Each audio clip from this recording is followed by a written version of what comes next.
Hello everyone, and welcome to Episode 1, my review of Eternal Ring. Eternal Ring was a launch title for the PlayStation 2, developed by From Software and published here in North America by Agetec. This was one of the first games I ever played for the PlayStation 2, and was one of my favorite launch titles. And to this day, it's actually still one of my favorite launch titles after I finally played the entire launch lineup for the system.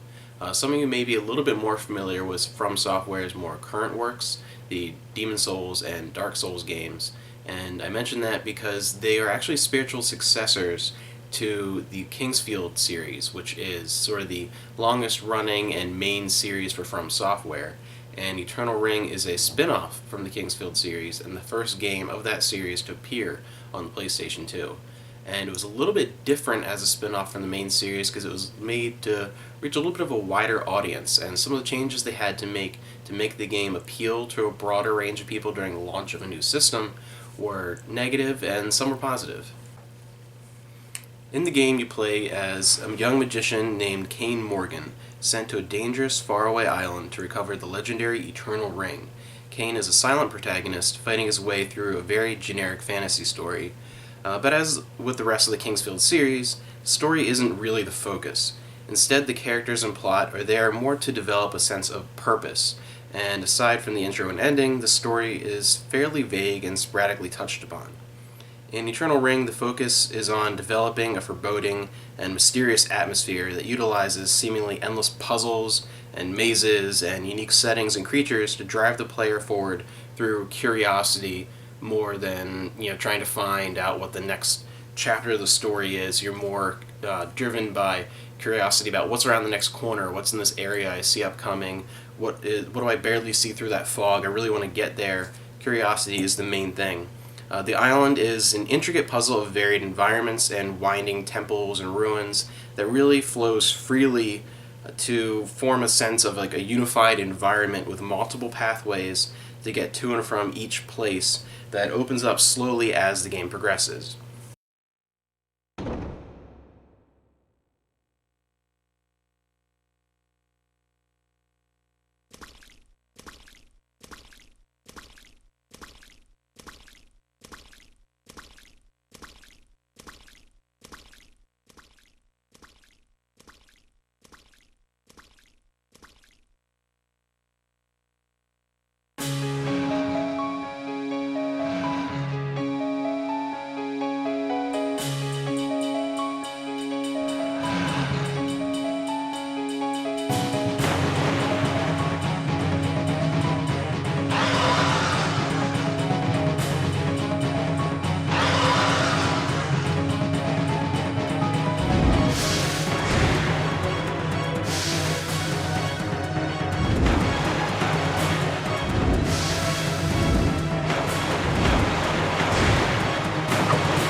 There is a lot of backtracking in the game, but it's actually not tedious at all because as you go through each area again and again, you're constantly unlocking more pathways and going through doors that you couldn't get to through before because you have a key now or a certain spell or you've done something to unlock a different route. So it's always a little different each time, and even in the most complicated and intricate mazes, Eventually you get to the point where it's so familiar that you just kind of blaze right through. Graphically, the environments and creatures are very detailed and creative, and look excellent for a launch title. The game also runs at a steady 60 frames per second, which is a huge increase for the Kingsfield series, which is always got a little bit of negative press for running typically around like 32 frames per second, which didn't quite work on the older systems. Even with multiple enemies on screen and spell effects flying everywhere, it still keeps at 60 frames per second. It's pretty solid. Many parts of the island are purposely barren and desolate, in step with the game's atmosphere, but frequent darkness and fog and a color palette inundated with grays and browns and like forest greens and everything from sort of that color spectrum can grow tiresome when there are so few eye-catching visual flares. There aren't really any big grandiose displays, it's all more in the atmosphere and the little details. Characters are also nicely done, but their movements and small details like hair don't quite match the quality of the environments and creatures, so there's a little bit of a discrepancy between those features. The beautiful orchestral soundtrack fits each area of the game perfectly and does a tremendous job of sucking you into the world. Oddly enough, the North American version and the European version offer pretty decent voiceovers, and the Japanese version had none. I'd actually be really curious to play the Japanese version at some point to see if maybe that actually might be almost more atmospheric because you're focused more on the music and sort of the eerie silence. The monsters. Everybody's dead. That's the captain. Is this the power of the ring? I must get them. Gameplay is fairly standard for first-person RPG fare.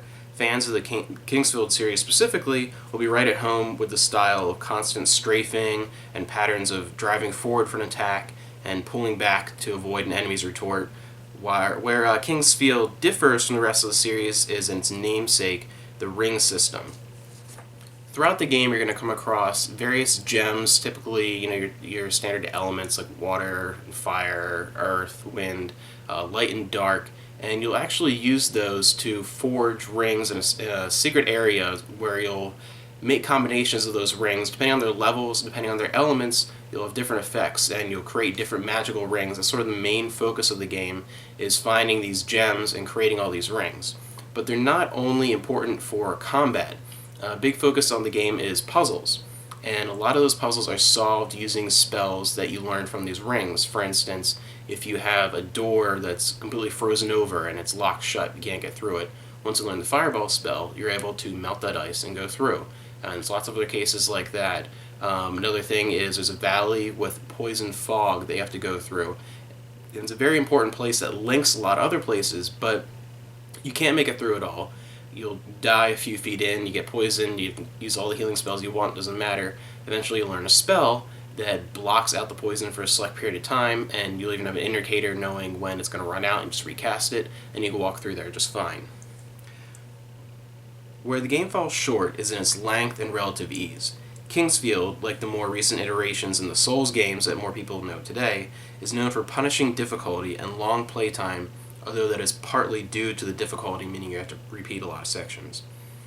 But as a spin-off seeking to attract a wider audience in the launch days of a new system, Eternal Ring dials down the difficulty tremendously.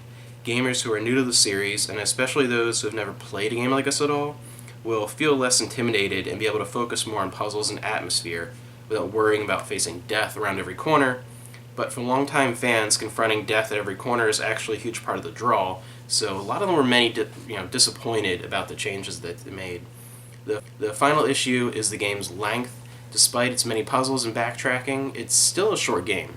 It made even shorter by its relative ease, since you don't have to redo a lot of sections because you're not dying all the time. It shouldn't take people more than 5 or 6 hours to beat, and no more than 10 to do absolutely everything the game has to offer, with the exception of maybe making sure you get every single version of every single ring, but that's kind of a waste of time. Because of these two flaws and the relatively uninteresting story, only those who are more deeply drawn into the aspect of exploration and ring creation will want to give this a second playthrough. For everyone else, it's more of a once-and-done experience, but a fantastic and worthwhile experience. Considering this game is really easy to find, and most of the time you can get it complete with a manual in good condition for $10 or even less, it's definitely a must-buy, at least to try if you have any interest at all in the game.